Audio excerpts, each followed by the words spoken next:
everyone, this is Jackie Williams and welcome. Today I want to share with you a simple card design and then show you some stepped up versions of the same template so you can make it as simple or as advanced as you wish.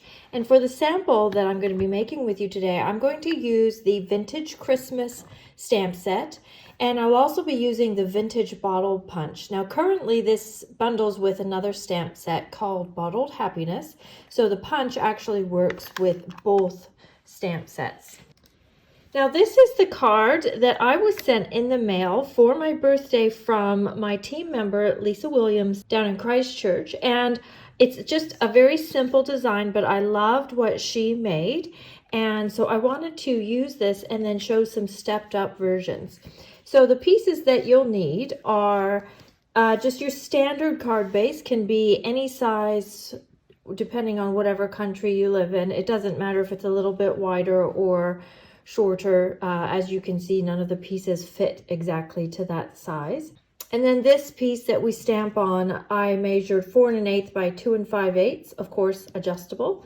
And then this piece underneath here is 3 5/8 by 3 3/8. And that, of course, is also adjustable. So let's make one of these quickly. So I'm going to change up the colors and, of course, the images. And I'm going to use Orchid Oasis. And I will use Crumb Cake here for my accent color. And I'll just go ahead and adhere that onto my card base. And this I'm going to put down flat. And then on my basic white piece, I'm going to stamp the bottles, and I'm going to use my Stamparatus. You could freehand it if you would like. And I'm going to use Starry Sky, Orchid Oasis, and Fresh Freesia. And I'll start with the Fresh Freesia.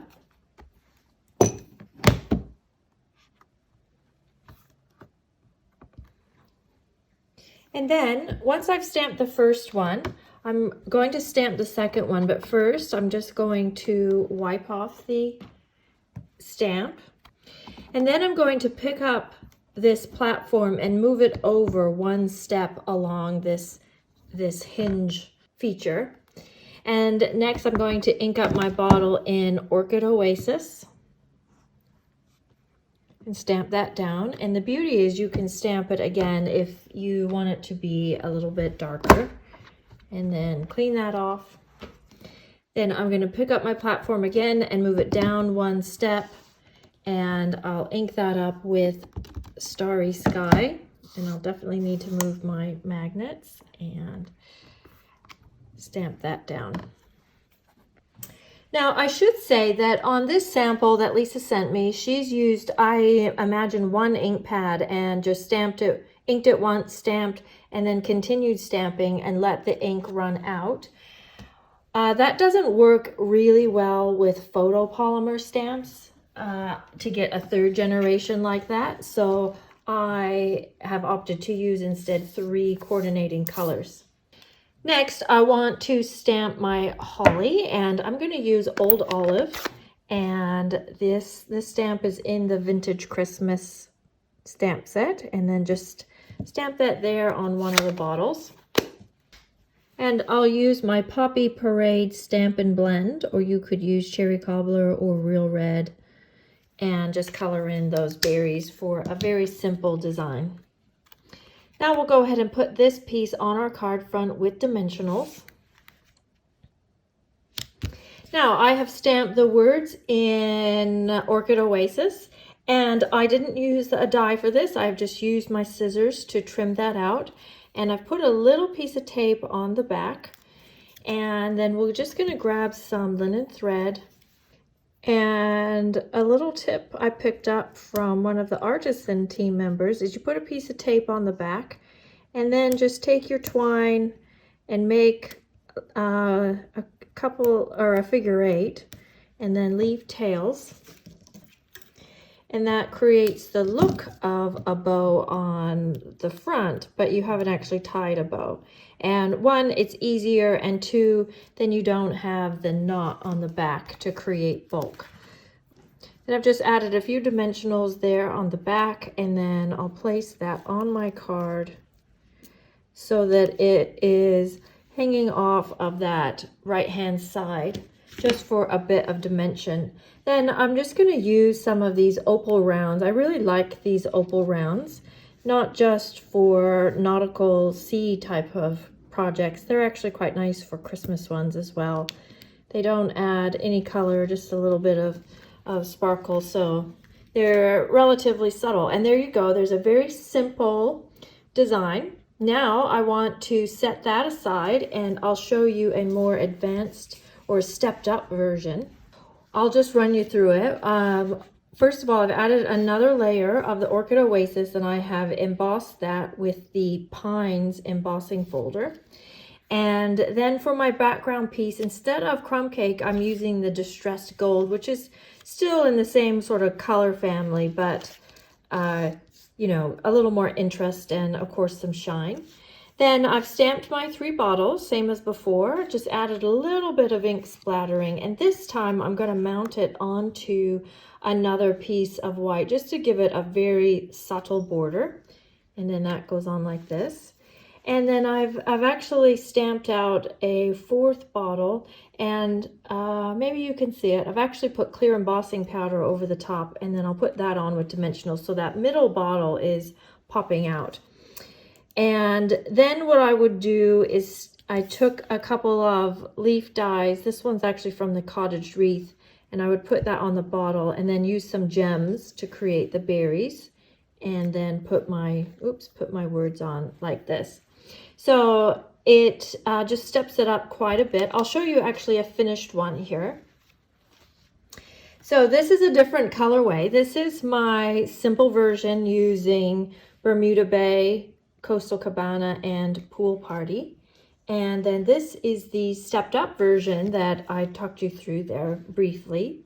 So you see I've got the embossed background, the gold, and the berries with gems, and the die cuts, and a little bit bigger ribbon and bow there.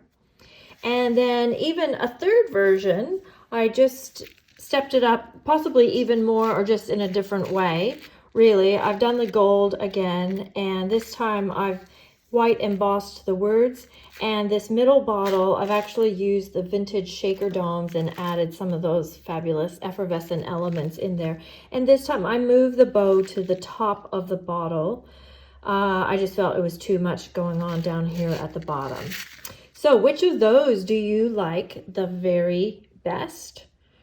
And it was fun to play with doing a little different color combination, the purple versus the blue. Now I have a few other samples to show you as well. So this sample is actually done using the Celebrate with Tag stamp set, and I just pulled out this little fun balloon, and I thought this would be quite cute for a young person's birthday. And I've used Balmy Blue, Granny Apple Green, and Night of Navy. And I've used the birthday words embossing folder here on the back, so that's kind of fun. And then I kept the words quite simple, but used a little die here, and did a second one in the Granny Apple Green behind just for a little pop of color. And this next sample I've made using the Joyful Flurry stamp set. I personally love snowflakes, even though I live in a place where it doesn't snow at all, especially at Christmas, but I still love snowflakes. They're just still very beautiful. So I have just done these in a nice ombre colors. We've got Night of Navy, Starry Sky, Orchid Oasis, Highland Heather, and Fresh Freesia. And then put some of that wonderful ombre glitter paper behind and use some of those iridescent rhinestones over top. So you can see it's the exact same layout, but I've this time made it into a slimline card, so you can just change the shape and then of course accordingly change the measurements. And then my very favorite sample that I made is actually using the Countless Trees. This one is quite a cute set if you love tree images. And I've used crumb cake in the background for this one and made palm trees, and used the rose gold specialty paper in the back, and then chose some words that were suitable for more of a summery Christmas. And I put some of the Blushing Bride solid faceted gems throughout just to kind of imitate the look of maybe Christmas ornaments or coconuts, but I just liked those pink embellishments in through the trees. So I hope that gives you some inspiration and a very easy card template that you can keep very simple, or you can step up to be more advanced as you wish. I hope you have fun creating with that. And if you enjoyed this video, please leave me a comment, share with your friends, and of course, please subscribe, and I'll see you next video. This is Jackie Williams. Bye-bye.